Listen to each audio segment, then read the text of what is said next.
I was fortunate enough to have conducted the first study on women leaders in Adventist higher education.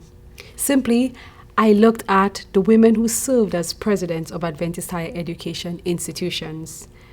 That study was to commemorate my doctoral studies, and the title was Breaking the Glass Ceiling, Women Leaders in Adventist Higher Education. What really drove me to that? What was this problem? The thing is, the Adventist Church owns and operates 106 higher education institutions worldwide. At the time of my study, there were only 6 women serving as presidents of these institutions. To date, it is still only 106 schools and only 6 women serving as presidents. Women make up the majority of the world church population. Women are also the majority customers as Adventist higher education institutions. So what was the purpose of my study? Well, I wanted to uncover why so few women had served. So in order to do that, we examined the experiences of the women who served as presidents and to see how they were able to attain that position, how they were able to break the glass ceiling, what experiences or what factors contributed to their ability to break the glass ceiling. Because you see, Ellen White played a major role in forming the philosophy, the aims, the goals, and the structure of the current Seventh-day Adventist education system. So it's currently unclear how women are viewed in leadership in the Adventist Church because of that underrepresentation that we see in top leadership. It's also unknown whether there is a glass ceiling in the church, and if that glass ceiling exists, how high is that glass ceiling? And if it does exist, is it the same type of glass ceiling that exists in the corporate America? And these were the reasons why I conducted that study. 5 research questions were used to analyze the experiences of these women. First, I went to find out what personal and professional relationships and experiences influence their development into leadership.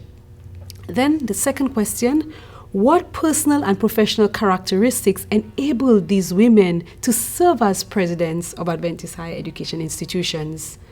The third question, what personal and professional barriers have these women leaders experienced and how did they manage these barriers?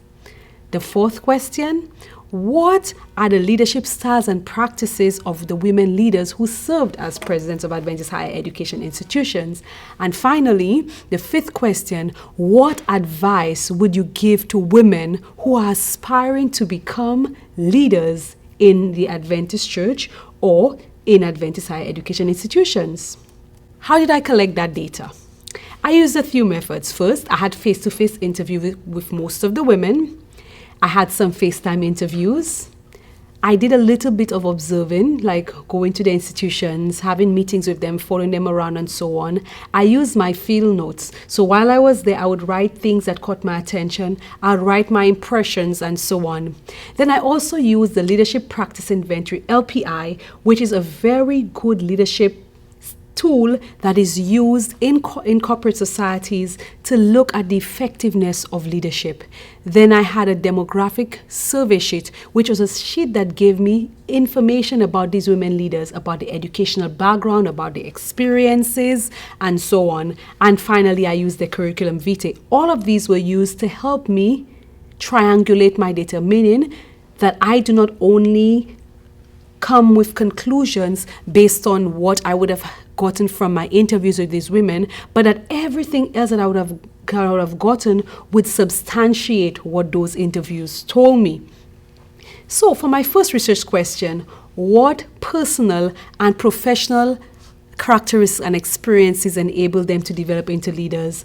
I found something very interesting, or some things that were quite interesting. For example, the influential persons in the women leaders' development. These women were able to share that their parents were very influential in their leadership development, that their parents played a significant role. In fact, that from the time they were kids, the parents were involved in their growth process. These parents were able to identify certain characteristics. These parents were also able to lead them or guide them in particular ways. For example, helping them to take, for example, schoolwork more seriously, punishing them at times in ways that would have seemed badly to others, but to these women in retrospect were good because it kept them in a good way. For the women who were married, they said that their husbands were also very influential and very supportive. These women also had very good role models, and they had male mentors, predominantly male mentors, and they also were able to acknowledge God in leading them. So we are looking at the leadership emergence. We are looking at the personal and professional development opportunities and experiences. They were able to, for example, in childhood, when looking at the antecedents, acknowledge that they all had a love for school and that they had a very positive attitude towards school. And finally, the academic qualifications and leadership experiences were vast, significant, impressive, in fact, because the women leaders all had terminal degrees. Some of them studied at the best universities in the world. Some of them did the postdoctoral studies at the best universities in the world. And so this was the first research question. In our second research question, when we are looking at the personal and professional characteristics, I found shared personal characteristics. These women leaders possess good communication and interpersonal skills. They were enthusiastic, organized, and visionaries. For example, one of the leaders said, "I smile a lot. I usually make people feel very comfortable in order for them to be successful." She said it takes away the barriers that there is in communication. One other leader said, to demonstrate how enthusiastic she was, she said, "I'm an active person." I guess that played a role. One other leader shared, "What I did, I developed a strategic plan to show how much of a visionary she was and how organized she was. She developed a strategic plan, and she had a plan for every employee with dates of when these people are supposed to attain certain educational goals." Because when she went into the institution, many of the folks did not have terminal degrees. Some had no master's degrees. So she developed a personal plan for each of them. When we look at research question 3, what were the personal and professional barriers you experienced as a president, and how did you manage these personal barriers? These women initially shared that they didn't really have any barriers. But about 2 of them said that there were little personality problems and stuff like that. With one, what would seem a problem, it's not really, for example, something negative, but it is something that could never negatively impact her leadership. She was a go-getter, and so she would ride with those who were ready to just roll, and forgetting those who were behind, who were not on the same road with them, and she would move. In retrospect, she's saying, "I wish I knew better, I would have done differently." So that was one of her personality problems. Another shared she had certain pet peeves like not being micromanaged and so on. And there was the issue of family obligations, was a barrier for some of the women. These women, for example, shared that they would have, in retrospect, wanted to spend more time maybe with their children, with their family. They would have done things just a little differently, but they didn't have major challenges. And one woman was very funny. She said, "You know what? I want to be a wife. My husband is not my wife. So I need to do certain things that would say I am the wife." And so she found ways to help her in her leadership by, for example, employing help. That way, she could get things done at home properly, and she could still be an effective president. The professional barriers for these women varied, but when we look at the shared personal barriers, we see that they lack other female leaders. So in most cases, these women were the only women sitting on boards, for example, the church board, the school board, and so on. So they didn't have other women to share, and so on. And so when they went into certain forums, one president, for example, shared that she would usually veer off on her own because she didn't want to make her male counterparts uncomfortable by her presence, because they may have to change the conversation and so on in order to accommodate her. There were expectations of possible failure for some of these women, because most of our our workers in Adventist higher education institutions are accustomed to being led by men. Therefore, having a woman lead them was something very uncomfortable for both males and females initially, and they would have had negative reactions to these female presidents. Most of these women were able to say that other people were able to come up and say to them, you know what, I expected you to fail because you're a woman. I didn't expect you to do so well because you're a woman. I initially did not want a woman to lead me, but you did a good job. You surprised me, and so on. And these were the experiences of absolutely all of these women. People expected them to fail. People had initial negative reactions towards them.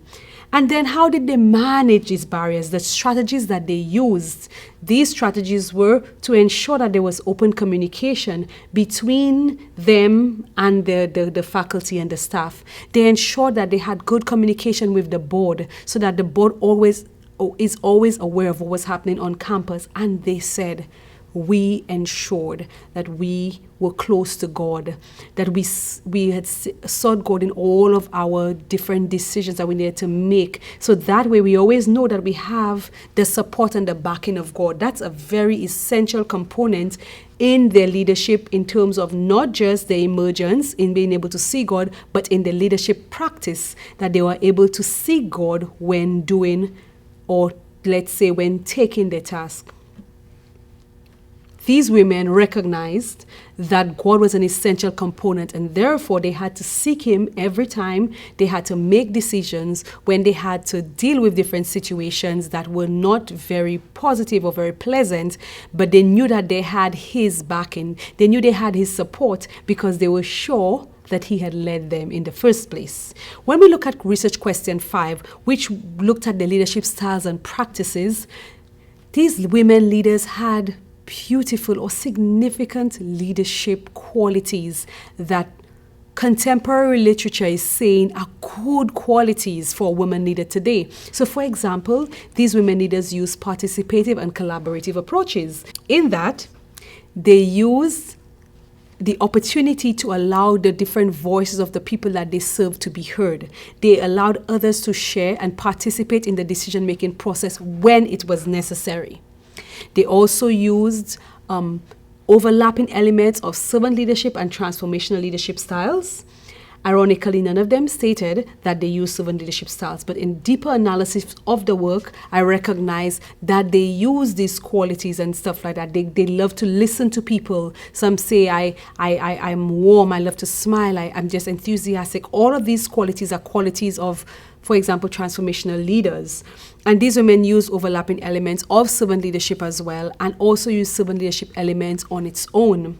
They also use androgynous leadership styles. In other words, there were times when they said, I have to make the tough decisions. And to most people, making a tough decision means that you're being a man. That's not necessarily the case, but this is just how we view it. And so they're saying, I had to use that approach sometimes. Sometimes I had to take the tough approach. Sometimes I had to make the hard decisions. Sometimes I had to do what they think a man should do, but it had to be done. So they use situational leadership because they recognize that you cannot make decisions as a president for every situation the same way. And I mean, we know that's true. Even as parents, some of you don't deal with all children the same way. My own dad, when I saw how he dealt with my brother, I said, but Daddy, you never did this to me. And look at me now. And he said to me, you are not your brother. So you know that we cannot use the same styles or approaches in leading everybody the same way or in every situation the same way. And finally, when I asked them, what is your advice to other women leaders? What I found was ironic initially. These women said, I would say to aspiring women, do not aspire to become a president of an Adventist institution. I was appalled and I was like, why? Because most studies out there, the few that exist about women presidents, they would tell other women presidents how to become presidents. But our women leaders are saying this, be careful. Because you know the culture of our church. From the time you say that you want to become a president of an Adventist institution, you know you will not become a president of an Adventist institution because everybody would have already heard the word and there it wouldn't happen. So what they're saying, instead, prepare yourself, women. Get yourself educated. Get yourself qualified. Take on as much leadership experiences as you can. Every opportunity that you get to serve, take it because it will all lend well to your leadership. And apart from just preparing yourself academically and, for example, in leadership, you need to ensure that you are connected to God. Why? Because you need to know when God calls you to leadership. So like these women presidents, you will have the assurance that God led me into my presidency, so that whenever you are in that position, you find yourself in challenges, you are able to go back to the same God who has led you, because he who began that work, he will finish it. And so you need to be connected to when he calls, you will answer. You need to be able to say yes when God calls. I hope that you have been encouraged by these women leaders. Their stories suggest that they were not only doing things from an academic perspective, but they were in close connection with God. I pray that you too will see the need to connect yourself with God. So if God has called you to leadership, you know that he will equip you to be a great leader, because he who has begun a good work will finish it in you.